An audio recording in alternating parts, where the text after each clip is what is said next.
Pahina 31 Kawawa ang mundo. Klang. Bumukas ang pintuan at isang malambot at malutong na tunog ang umalangaw-ngaw. Mom, nakauwi na po ako. Cillian, bumalik ka na. Pumasok ka na, gusto kang ipakilala ni Mommy sa isang kapatid. Napangiti si Marion. Pagkatapos, pumasok ang isang batang babae na nakasuot ng asul at puting uniforme ng paaralan. Isang puting mukha na may maliwanag at dalisay ng ngiti, habang naglalakad siya, kaya't ang orihinal na mapurol at malungkot na kapaligiran sa silid na ito ay natangay, ang buong silid sa kanyang ngiti ay nagrender, tila lumiwanag. Ma, anong kapatid? Naguguluhan na tanong ng dalaga. Halika, halika, halika rito. Nakangiting hinailan ni Marion ang dalaga sa harapan ni Nico at saka sinabing, ito ang Nico na nakita mong mga larawan, at walang iba kundi ang kasamahan ng iyong kapatid sa hukbo.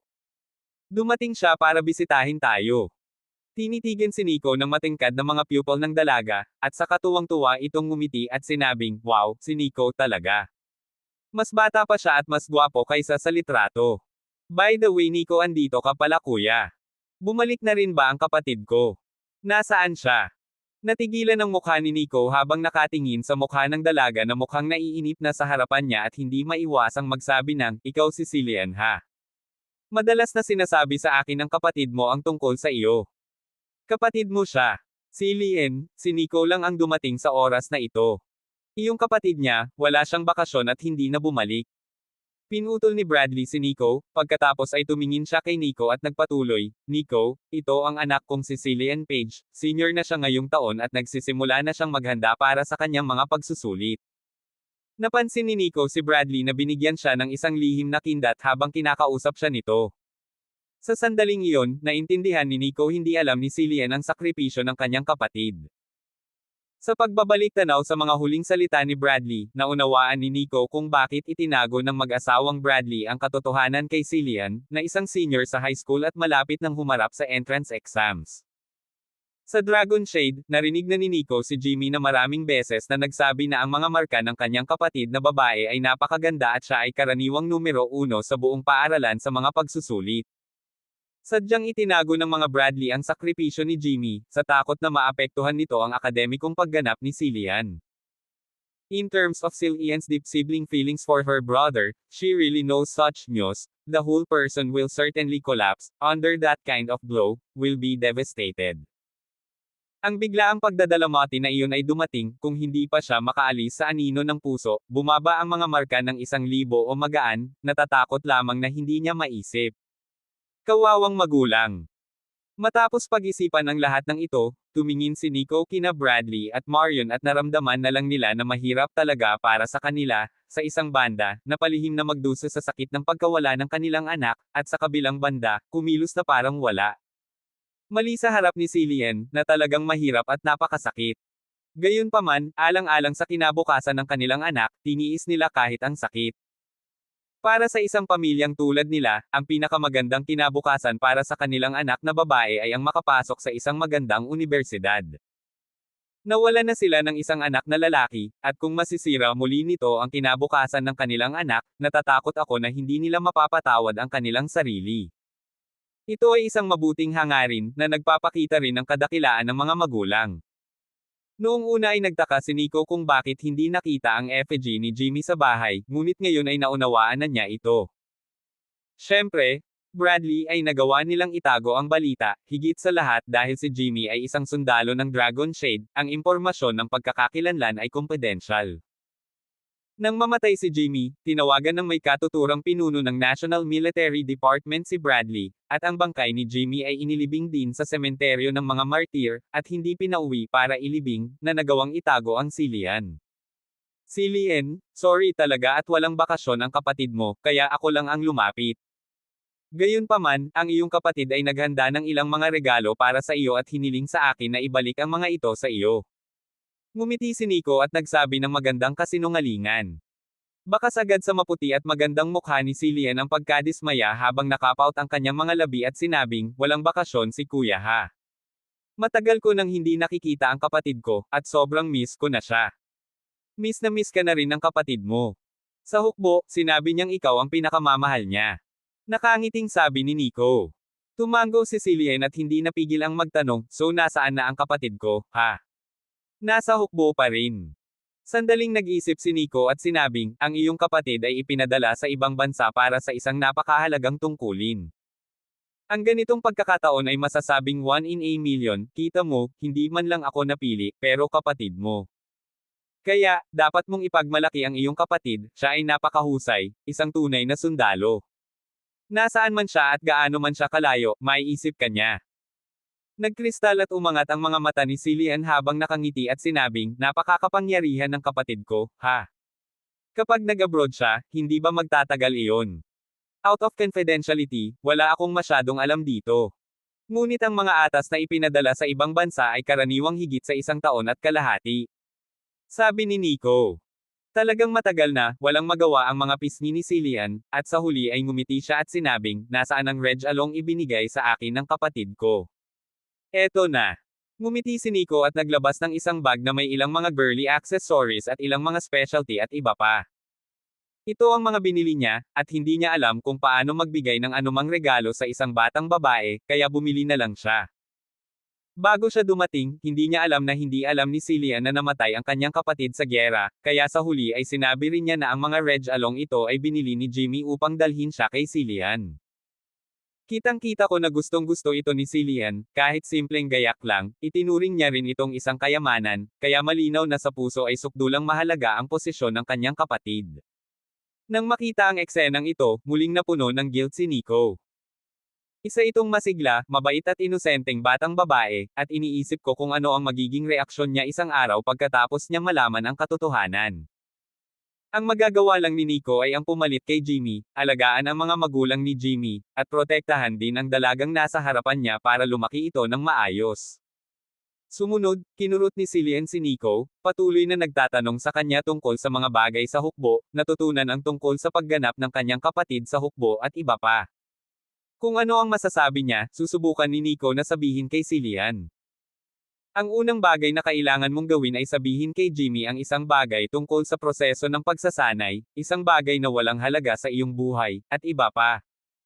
Siyempre, ngunit ang lahat ng mga isyu na may kaugnayan sa mga confidential na operasyon ng misyon, hindi niya isiwalat ang kalahating salita. Nakikinig si Cillian ng may matinding atensyon at ngiti sa kanyang mukha sa buong oras. Nagkatinginan sina Bradley at Marion at pareho nilang nakita ang kislap ng relief sa kani-kanilang mga mata. Jeez, Bradley, anong oras na? Hindi pa nakakagawa ng hapunan. Bilisan ko na ang pagluluto ko. Agad namang nag-react si Marion, nagmamadaling tumayo at naglakad papunta sa kusina. Tumayo din si Bradley at sinabing, Nico, sa bahay tayo kumain mamayang gabi. Lalabas ako at kukuha ng pagkain. Kausapin mo muna si Cillian. Tito Bradley, hindi na kailangang bumili ng anumang pagkain, kaunting lutong bahay lang. Nakangiting sabi ni Nico. Oo, oo, oo. Paulit-ulit na tumango si Bradley at naglakad palabas habang nagsasalita. Pahina 32, hiling ng isang batang babae. Pagkaraan ng ilang oras ni Nico kasama si Cillian, sa wakas ay naunawaan niya kung bakit mahal na mahal ni Jimmy ang kapatid niyang ito. Si Cillian ay tunay na maunawain at masigla, palagi siyang may ilang matingkad na kislap sa kanyang katawan, at ang uri ng kagalakan na nagmumula sa kanya ay laging nakapagbibigay ng puso. Siya ay masyadong madaldal, huwag tumingin sa kanya pa rin sa paaralan, ay isang senior na mag-aaral, ngunit siya ay kasangkot sa maraming kaalaman, sabihin nating ang heograpiya ng mundo, mga sikat na bundok at mga ilog ito ang kanyang interes, ay sumangguni sa maraming impormasyon tungkol dito. Nagkataon na si Nico, bilang isang Dragon Shade Warrior, ay palaging gumagalaw, kaya siya ay karaniwang nasa bawat sulok ng mundo. Kahit na ang mga ipinagbabawal na lugar ng buhay, sabihin nating ang Death Desert, Swampy Rainforest, Polar Ice Fields, matataas na bundok at snowfields, ang Grand Canyon of Death, at iba pa. Nakatapak na siya. Kaya, nang sabihin ni Nico kay Cillian ng detalyado ang tungkol sa mga detalyadong tao at kaugalian sa buong mundo, si Cillian ay lubos na nabighani, alam lamang niya ang kaalaman mula sa mga libro, at hindi pa niya personal na binisita ang mga lugar na ito. Pinagsama-sama niya ang kaalaman mula sa aklat, at pagkatapos ay nakinig sa paglalarawan ni Nico, na nagparamdam sa kanya na nasa ganoong lugar at naging interesado siya. Paglaki ko mamaya, pagkatapos kong magkaroon ng kakayahan, gusto ko ring pumunta sa mga lugar na ito para maglakad at makakita. Kung ano ang nakikita mo sa mga libro ay hindi kasing totoo ng nakikita mo sa sarili mong mga mata, kung tutuusin. Sabi ni Cillian. Ngumiti si Nico at sinabi niyang, kung gusto mo, ihahatid kita doon kapag tapos ka na sa entrance exams mo sa kolehiyo at nakapagbakasyon ka na. Talaga. Nagkristal at umangat ang mga mata ni Cillian habang nagpatuloy, oo, oo, oo. Buti sana kung makakasama din ang kapatid ko. Natigilan ang mukha ni Nico at tumawa siya ng mapait itong hiling ng dalaga, natatakot akong hindi ito matutupad. Tiningnan ni Nico ang nananabik na mukha ni Cillian, ngunit maaari lamang niyang subukan na makipagtulungan sa mga Bradley at itago ang katotohanan, upang ang batang babae ay makapagtapos ng kanyang high school at makakuha ng isang magandang kolehiyo na may normal na pag-iisip. Nico, hindi ka pa nakakalibot sa kwarto ng kapatid ko ha. Hayaan mong ipakita ko sa iyo ang paligid. Biglang ngumiti si Cillian. Lumiwanag si Nico at nakangiting sinabing, sure, let's go, let's take a tour together. Agad na tumayo si Cillian, matangkad siya, kahit nakauniforme ng paaralan ay hindi maitago sa kanya ang unang sulyap ng isang maganda at matikas na katawan, isang jade na mukha na malinaw at maganda, inosente sa isang batang babae na bihirang alindog, ay inaasahan na lumaki upang maging isang kagandahan. Dinala ni Cillian si Nico sa isang kwarto, ito ang kwarto ni Jimmy sa bahay, simple lang din ang mga gamit sa loob, isang kama, isang closet, at isang computer desk na may simpleng bookshelf. Nilinis ang kwarto at maayos na naayos ang kama. Malinaw na nililinis ang silid na ito araw-araw. Sa closet, maayos na nakatupi ang mga damit ni Jimmy na suot sa bahay, ang computer desk, may ilang group photos. Lumapit si Nico at nakitang may mga larawan ni Jimmy kasama ang kanyang mga magulang at kapatid na babae, ngunit mas maraming larawan kasama ang iba pang mga manlalaban sa Dragon Shade.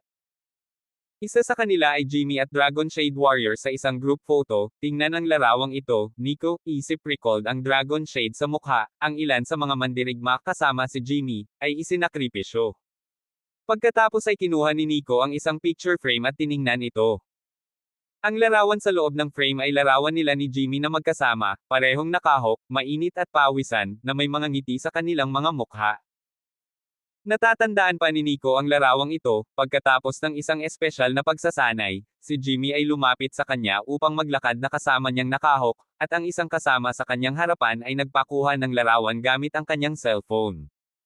Nakikita ang mga bagay at iniisip ang mga tao. Ngayon ay tiningnan ni Nico ang mga larawang ito, ang tanging bagay sa kanyang puso ay maraming emosyon, tanging sa puso ay tahimik na nagsabi, Jimmy, kahit na ikaw at ako ay hiwalay magpakailanman, ngunit ikaw at ako sa pagitan ng kapatiran ng buhay na ito, hindi mo mag-alala, gagawin ko ang lahat para mapangalagaan ang iyong pamilya. Ikaw at ang iba pang paghihiganti ng kapatid, ako din mismo ang pupunta sa iyo para maghiganti.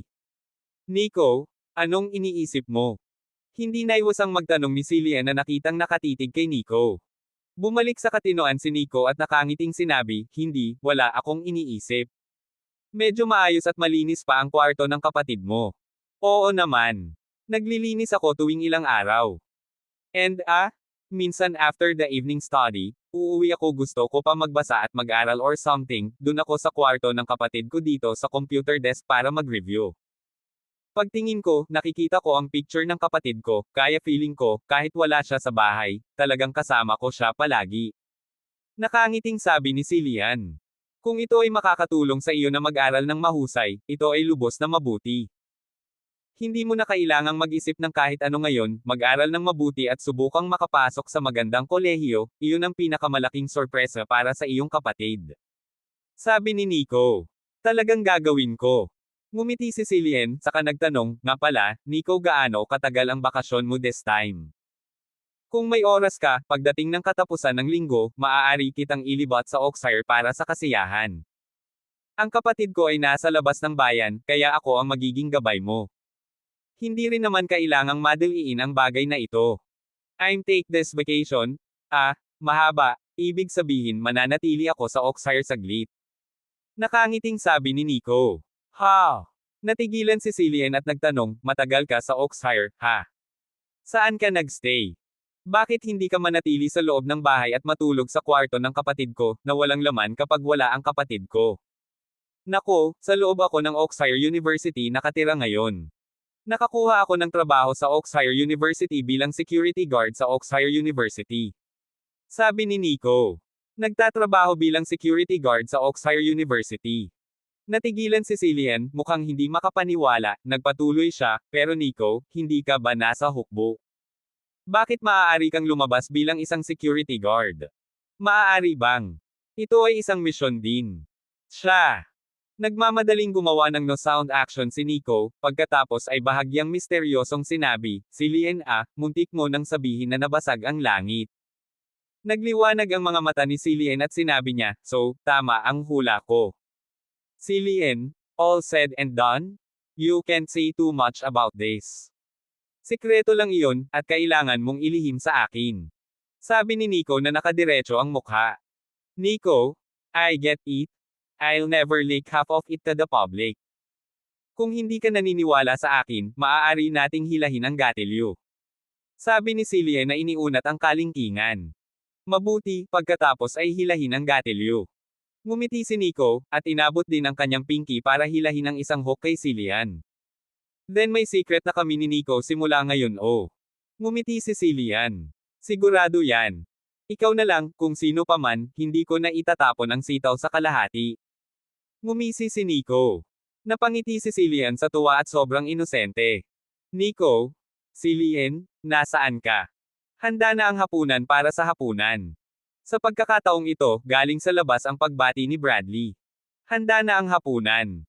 Nico? Tara na? Kain na tayo. Sabi ni Cillian hinayla si Nico palabas.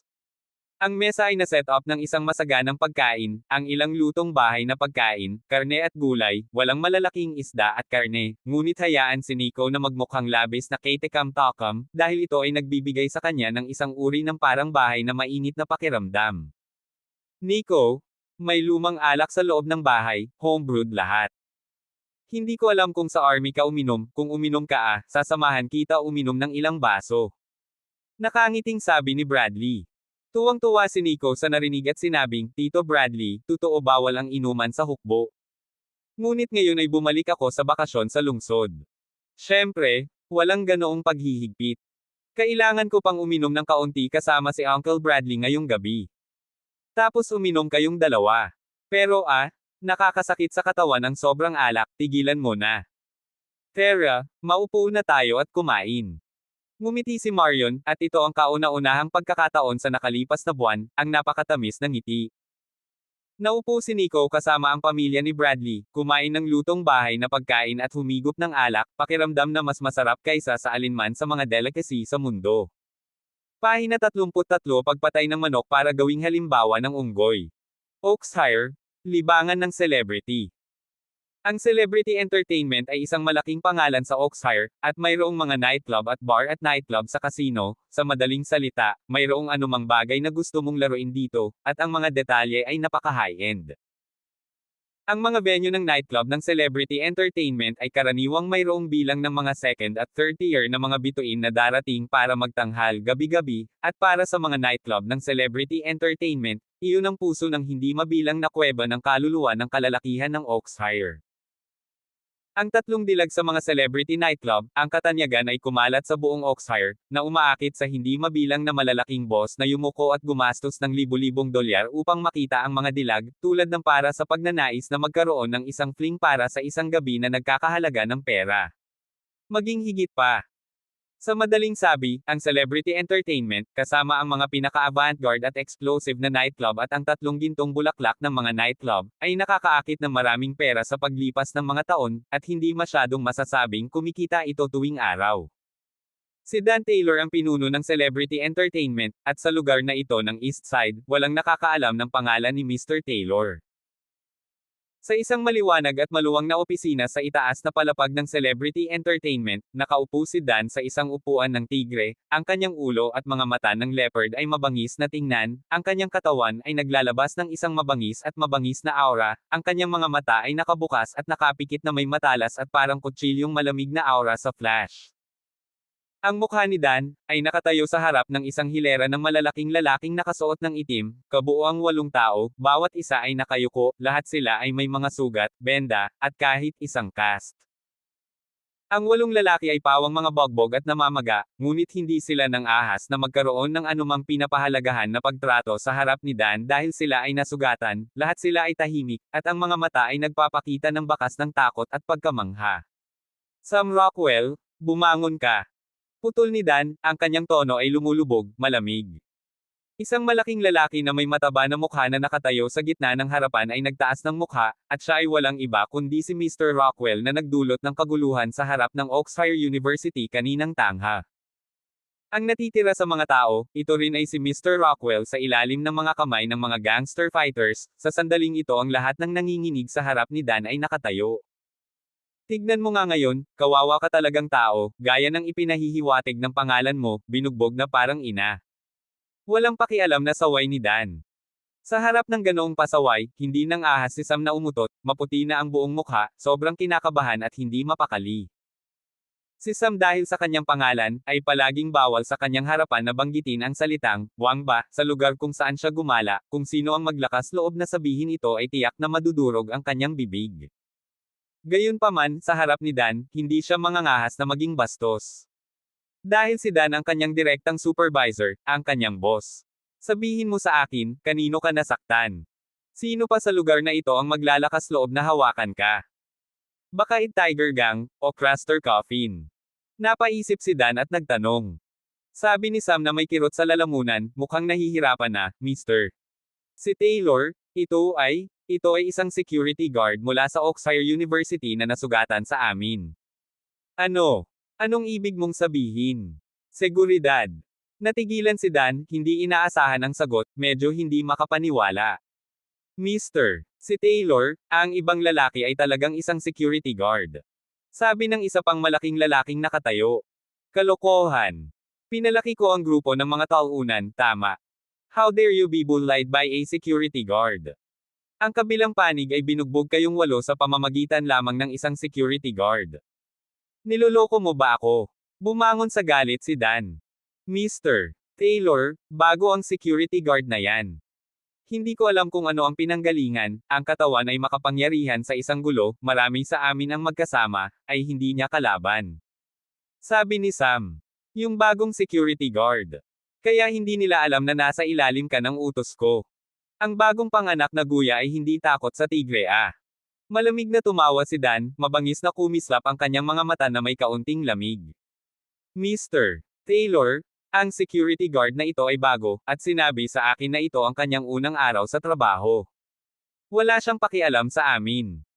Mr. Taylor, hindi naman po kami incompetent, masyadong masama ang batang ito, hindi ko alam kung saan siya nanggaling, malakas talaga ang katawan niya.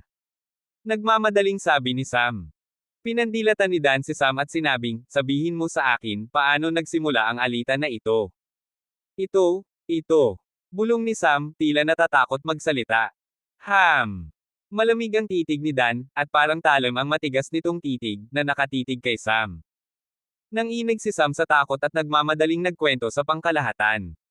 Naamoy ni Dan ang itim na mukha, galit na sinabi, "You really fucking bastard head. I have said, this period of time the police is very close, you still dare to extort students' tuition. Sa tingin mo ba ay hindi sapat ang gulo mo para sa akin? O gusto mo na lang mamatay? Kung kukuha ang pulis ng anumang ebidensya, hindi pa ako banggitin, kahit si Mr. Wetmore ay hindi ka mapoprotektahan. Mr. Taylor, alam nating lahat na tayo ay mali. Hindi naman sa malapit na ang kaarawan ni Mr. Taylor, kaya naisipan kong kumita ng dagdag na pera at bigyan ng pasasalamat si Mr. Taylor. Hindi ko inasahan na magiging ganito ang mangyayari. Sabi ni Sam na may bitter na mukha. Bahagyang lumuwag ang mukha ni Dan pagkatapos marinig ito, at sinabi niya, hindi nasangkot ang pulis sa bagay na ito. Buti naman. Nakialam ang mga pulis na iyon, talagang hindi madaling gawin. Sa anumang kaso, lahat kayo ay nasa ilalim ng utos ko, nataman kayo sa mukha, katulad ng nataman ko sa mukha. Ito ay tiyak na hindi ko kayang lunukan. Bagong security guard lang, gusto mo pa bang maging bully? Kung matigas ang buto niya, baliin natin ang buto niya at ipaalam sa kanya kung sino ang namamahala sa lugar na ito. Namula ang mukha ni Sam sa tuwa nang ngumiti siya at sinabi niyang, ano ang ibig sabihin ni Mr. Taylor? Ano ang pangalan ng bagong security guard na iyon? Tanong ni Dan. Ito. Saglit na nag-alinlangan si Sam, tumingin siya sa iba pang mga tao sa paligid niya, ang iba pang malalaking lalaki ay isa-isa ring mukhang natataranta, matigas lang ang sinabi niya, Mr. Taylor, ang pangalan ng security guard hindi pa namin alam. Abay timba ng bigas. Nabugbog ka ng ganito at hindi mo alam ang pangalan ng isang tao. Baka sa tono ni Dan ang kanyang labis na kawalang kasiyahan habang nagpatuloy siya, kung hindi mo alam, dapat malaman ng iba pang mga security guard sa Oxford University. Magsimula tayo sa mga gwardya na iyon at alamin ang lahat tungkol sa bagong gwardya na ito. Hindi lang iyon, gusto kong gumawa ng halimbawa sa kanya. Salamat kay Mr. Taylor sa pagtayo para sa amin. Sabi ni Sam na walang tigil na nakayuko. Talo kayong lahat, simula ngayon, bigyan mo pa ako ng oras. Kung patuloy kang magiging kalokohan, wala akong pakialam sa iyo. Ibinuka ni Dan ang kanyang bibig, saka sinabing, sige, pwede ka nang umalis, pagalingin mo muna ang iyong mga sugat. Ako na ang gagawa ng sarili kong arrangement for the rest. Oo, Mr. Taylor. Nagpasalamat muna si Sam at ang iba sa isa't isa matapos marinig ang mga salita, at saka lang sila lumabas ng opisina kung nasaan si Dan. Ang mga mata ni Dan ay kumislap ng isang dampi ng madilim at malamig na layunin, kinuha niya ang kanyang telepono at tumawag. Pahina 34 ang puot ni Lord Magnus. Ako. Binalot ng gabi ang lupain.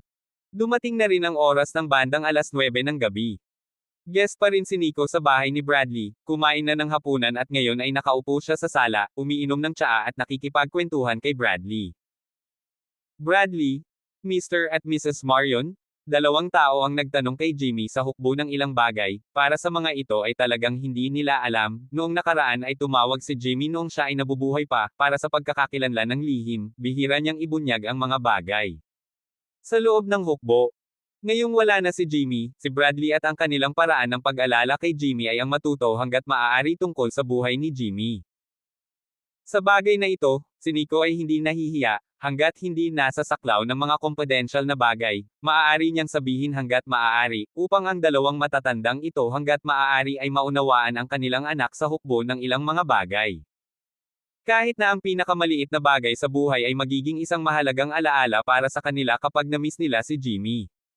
Napaka-aktibo niya at madaldal, lalo na kapag alam niyang magaling ang English ni Nico. Gusto niyang matuto ng Ingles at mahusay ang kanyang mga kasanayan sa pagsasalita, ngunit mahirap magkaroon ng mas malalim na pag-uusap. Dahil sa mahusay na kasanayan sa pagsasalita ng Ingles ni Nico, kinuha niya si Nico bilang perpektong tao para sanayin ang kanyang mga kasanayan sa pagsasalita ng Ingles ng libre.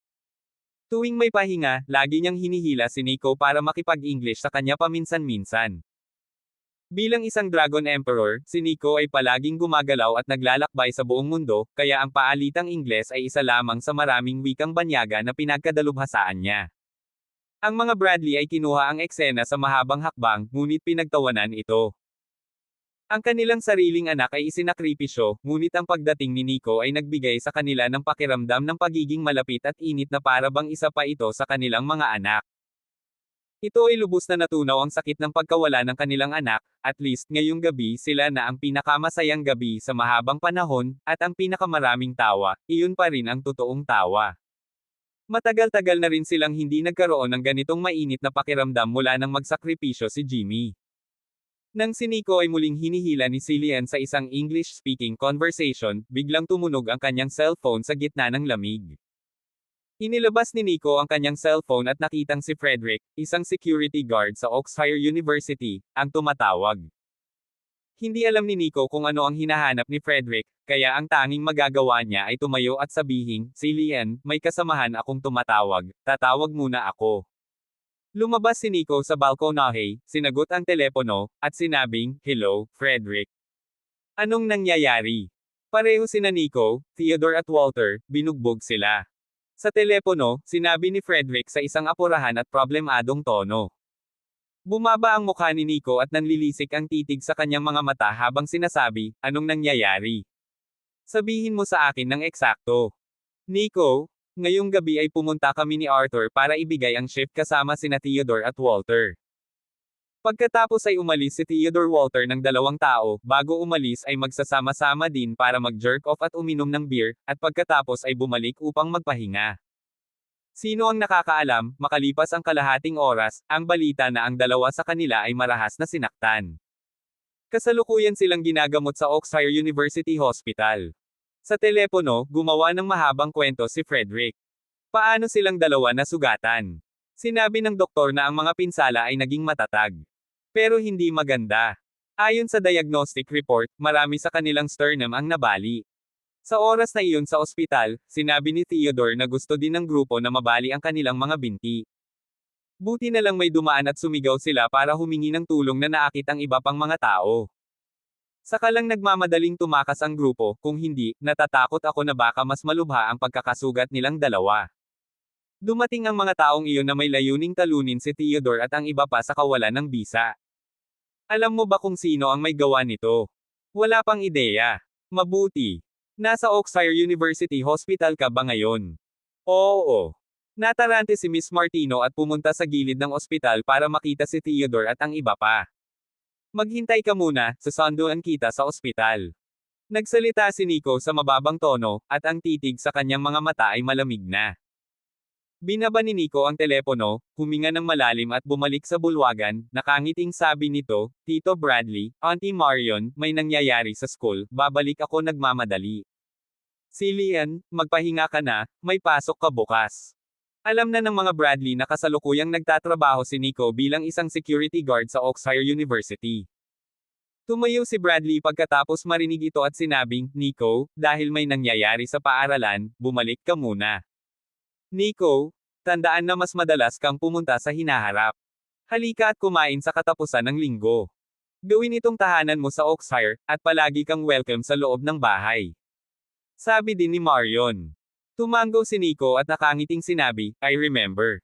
Gagawin kong tahanan ang lugar na ito. Babalik ako madalas. Maaari din akong puntahan ni Nico sa paaralan kapag libre siya. Ngumiti si Cillian.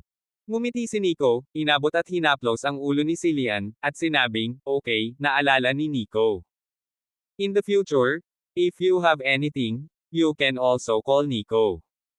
With that, nagpaalam na rin si Nico sa mga Bradleys at umalis. Ipinadala ng pamilya Bradley si Nico sa pintuan, mukhang nag-aatubili hanggang sa bumaba si Nico sa hagdan at nawala, pagkatapos ay bumalik sila sa loob ng bahay. Dad, Mom, I think mabait talaga si Nico. Buti sana kung makakabalik din ang kapatid ko. Nagsalita si Cillian. Natigilan ang mga mukha ni Bradley at Marion, nagkatinginan sila, hindi nila alam ang sasabihin. Siyempre, napakabait ng Nico mo, at madalas siyang pumupunta sa bahay in the future. Cillian, gabi na? Kaya kung hindi ka magbabasa, magpahinga ka na. Sabi ni Bradley na may mapagmahal na tono. Magiliw na tumango si Cillian, inabot at hinawakan ang braso ni Marion, at bumalik sa bahay na may masayang mukha. Sa labas ng kapitbahayan. Tumawag si Nico ng taxi sa pamamagitan ng taxi app at nagmaneho hanggang sa Oxford University. Habang nasa daan, ang mukha ni Nico ay malungkot hanggang sa kaibuturan. Sina Theodore at Walter, dalawang security guard, ay nasugatan sa isang insidente na hindi aksidente, ngunit sa halip ay isang sadyang gawa ng paghihiganti. Sino ba talaga ito? Naalala ni Nico ang nangyari sa harap ng paaralan ngayon, ang grupo ni Mr. Rockwell ay nagtangkang mangikil ng matrikula, ngunit nagawa niyang sugpuin ito ng puwersa. Ang insidente sa red carpet ni Mr. Kelly ay pinigilan din niya ng malakas na tindig. Kung ito ay isang balak na gumanti, kung gayon ang tao sa likod nito ay dapat na si G. Rockwell na grupo ng mga puwersa, alinman sa panig ni G. Kelly ay nagpadala ng mga tao upang magturo. Gayunpaman, ayon sa haka-haka ni Nico, hindi malamang na ang panig ni Mr. Kelly ay nagpadala ng mga tagubilin, siya ay pagkatapos ng lahat ng isang mag-aaral ng Oxford University, at ito mismo, hindi si Theodore, ang nakikipaglaban sa kanya. Pagkatapos ay mayroon na lamang isang posibilidad na natitira, Theodore, Walter, sila ay Mr. Rockwell ang mga panlipunang puwersa ng kawalan ng batas na sadyang naghihiganti. Ito ba ang kabilang panig na gumagawa ng isang halimbawa ng kanilang sarili? Naisip ni Nico ang posibilidad na ito at ang lamig sa kanyang mga mata ay lumamig at mas malungkot. Pahina 35 poot ni Lord Magnus. Ay. Ospital ng Oakshire. Ito ang Oakshire University Hospital sa Oakshire University. Pumara si Nico ng taxi papunta sa ospital, lumabas at naglakad papasok sa ospital. Naglakad si Nico patungo sa inpatient na gusali, dumiretso sa elevator paakyat sa 6th floor, bumaba sa elevator at tumungo sa ward 6108.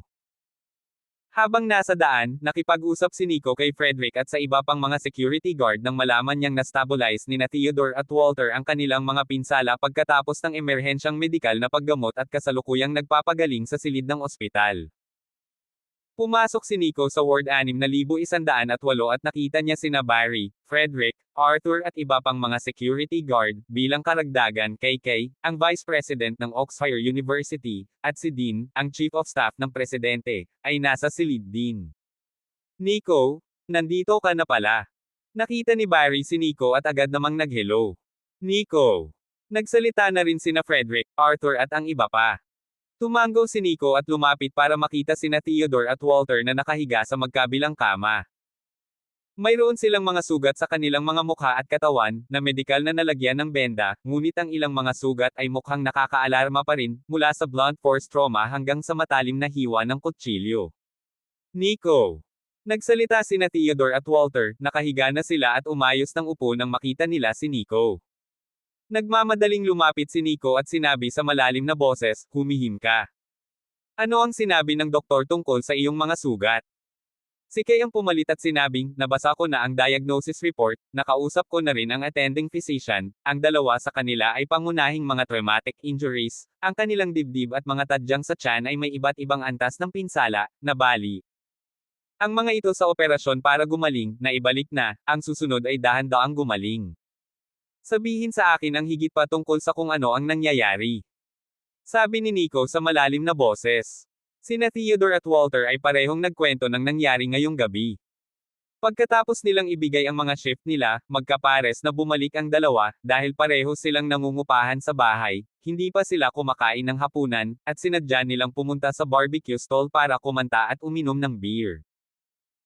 Sino ang nag-akala, lumabas lang sila sa entrance ng school sa hindi kalayuan, isang grupo ng mga lalaking nakaitim na nakasuot ng itim ang naglapana mula sa harap at likod sa lahat ng direksyon, na hamarang sa lahat ng kanilang pag-atres, at pagkatapos ay kinaladkad silang dalawa palayo ng walang salita, na sinundan ng isang marahas na pambubugbog. Ang ilan sa grupo ay armado ng mga rehas na bakal, ang ilan ay may mahabang kutsilyo, lubhang mabangis. Buti na lang at naganap ang insidente sa kalsada na maraming sasakyan at tao, sumigaw ang dalawa para humingi ng tulong, ilang sasakyan ang huminto, ilang pedestrian ang dumating para makarinig, nakita ng barkada ang sitwasyon bago umalis ang dalawa at tumakas. Kung hindi, hindi na nila alam kung ano pa ang isa sa ilalim sa kanila. Si Nico nga pala, nang mahuli kami ng gang, tinanong nila kami kung ano ang pangalan ng bagong security guard sa paaralan, kung saan siya nakatira, at iba pa. Nagsalita si Theodore. Oo, Nico. Gusto ng grupo na humingi ng impormasyon tungkol sa iyo, at pareho kaming sinabi ni Theodore na hindi namin alam at walang sinabi. Pagkatapos ay sinimulan nilang gawin ito, at pinagbantaan kami ng sunod-sunod, na sinasabing bubugbugin nila kami hanggang sa mamatay kung magsalita kami ng mahigpit. Sabi din ni Walter. Nico, bagamat security guard lang kami, walang kapangyarihan at autoridad, at minamaliit kami ng iba. Ngunit ang pagtataksil sa aming mga kaibigan ay isang bagay na hindi namin kailanman gagawin. Sabi ni Theodore na may matigas na mukha. Naalala ni Walter ang isang bagay, pagkatapos ay sinabi, Nico, ang mga taong iyon ay nasa parehong gang kasama ang mga malikot na iyon na nagdulot ng kaguluhan sa harap ng paaralan sa tanghali. Nabanggit din nila na ang kanilang Mr. Rockwell ay nasugatan sa proseso ng pag-aksyon laban sa amin at darating upang maghayganti o ano paman, kaya tinutuntun nila ang impormasyon ni Nico tungkol sa iyo. Huminga ng malalim si Nico, binaha ang kanyang puso ng bahagyang init. Theodore, sila ay isang maliit na seguridad, ngunit nakatuon sila sa katwiran, ngunit hindi rin malambot. Ang ikinagilty niya ay nabugbog si Theodore at ang iba pa sa pagkakataong ito, dahil lang sa kanya. Nilabanan niya ang grupo ni G. Rockwell sa harap ng paaralan, kaya naging sanhi ng pagganti ng mga puwersa sa likod nito, na kinasangkutan nina Theodore at Walter. Napaisip si Nico at sinabing, Theodore, Walter, ako ang nagpagulo sa inyo. Kayo muna bahala sa mga sugat nyo. Huwag kang mag-alala, hindi dito magtatapos ang usaping ito, bibigyan kita ng hustisya. Nagsimula ito sa kanya at hinding-hindi siya titigil doon, dapat niyang ibigay kay Theodore, Walter at sa iba pa ang hustisyang nararapat sa kanila. Mata sa mata, dugo sa dugo. Ngumiti si Barry at nagsalita, Nico, tumawag na kami ng pulis. Ngayon lang din dumating ang mga pulis at kinonsulta ang sitwasyon ng detalyado, para sa kasong ito ay naitala din ng mga pulis, nangakong tutuntin ng maigi at huhulihin ang mga kriminal na gang na iyon. Barry, sa tingin mo ba ay kapaki-pakinabang na tumawag ng pulis kapag ang mga security guard ng Oxford University ay binugbog ng mga masuweyang miyembro ng komunidad, hindi isang beses o dalawang beses? Sabi ni Nico. Natigilan at natahimik ang mukha ni Barry nang marinig ang mga salita. Nagulat si Kay, at sinabi niya, Nico, ayon sa iyo, nangyari na ba ito dati? Tumayo si Nico, tumingin kay Kay, at sinabing, bilang principal, mataas ka sa mundo, syempre hindi mo maiintindihan kung ano ang nangyayari sa mga security guard na ito. Nico, anong ibig mong sabihin?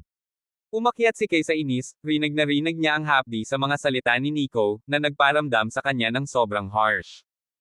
Hindi na nagsalita pa si Nico, at lumabas na siya ng walang sabi-sabi. Pagkaraang makita ito ni Kay, sinabi niya kina Theodore at Walter, makatiyak kang sasagutin ng paaralan ang lahat ng gastusin sa pagpapagamot. Kapag gumaling ka na, bumalik ka sa trabaho.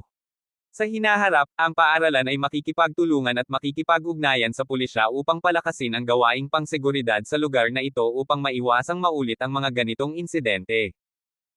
Pagkasabi nun, hiniling ni Kay Barry na manatili sa ward para bantayan sila ni Theodore, hinabol niya ang pinto ng ward para maabutin si Nico, pero paglabas niya, tumingin siya sa kaliwat kanan at hindi na niya makita ang figure ni Nico. Sa labas ng Oxford University Hospital. Parang multo ang buong katawan ni Nico, naglalakad sa anino sa labas ng Oxford University Hospital. Ang kanyang mukha ay malamig, ang titig sa kanyang mga mata ay walang pakialam sa sukdulan, at may pidgel na galit na nag-aalab sa kanyang dibdib. Hanggang nananakit kina Theodore at Walter ay talagang nauugnay sa mga hindi masupol na elemento na nagdulot ng kaguluhan sa harap ng paaralan, at ang grupong ito ng mga puwersa ay dapat na matatagpuan sa paligid ng Oxford University. Ang kailangan lang gawin ni Nico ngayon ay alisan ng takip ang gang na ito. Ang layunin ng kalaban ay puntiryahin siya, at ang pananakit kina Theodore at Walter ay isang hindi direktang pagtatangka na bigyan siya ng babala. Nakabaon na ang puwersa ng kabilang panig sa lugar na ito, pagkatapos ng insidente, tiyak na magpapadala rin ang kabilang panig ng mga tao sa dilim upang bantayan ang pag-usad ng mga pangyayari, binabantayan din ang kanilang sariling kinaroroonan, tulad ng kung sila ay nagpakita at iba pa. Nangangahulugan ito na ang Oxford University Hospital ay mapapalibutan ng lihim na tinambangan na lakas tao ng kabilang panig. Nico ngayon ay may sagawin, ay sa kabilang panig ng lihim na ambush stalkang lakas tao upang alisan ng takip. Nico stalking sa dilim, ang buong tao expressionless, ang mga mata ng titig ngunit lubhang kalmado. Ito kalmado, ang kanyang dibdib ay matagal na binabaha ng isang kakila-kilabot at morbid galit pagpatay layunin. Hinahanap niya ang kanyang biktima na parang mangangaso na naglalakad sa gabi. Naniniwala siya sa kanyang sariling paghuhusga, ang mga puwersa ng grupo ay tiyak na isang tao sa madilim na stalkang, hanggat doon, sa kanyang tuwid pagkatapos ng malahayop na kakayahang pangunawa, ay tiyak na magagawang makita. Hindi nagtagal ay hinayla si Nico sa isang itim na Ford SUV na nakaparada sa gilid ng kalsada sa labas ng pasukan sa Oxford University Hospital. Naalala niya na nakaparada na ang SUV sa gilid ng bangkita nang sumakay siya ng taxi at huminto sa harap ng Oxford University Hospital, at hanggang ngayon, hindi pa umaalis ang sasakyan. At, okupado ang sasakyan. Bahagyang naningkit ang titig sa mga mata ni Nico, na may kaunting lamig na aura na kumikislap, para siyang multo na sumusulyap patungo sa direksyon kung saan nakaparada ang sasakyan.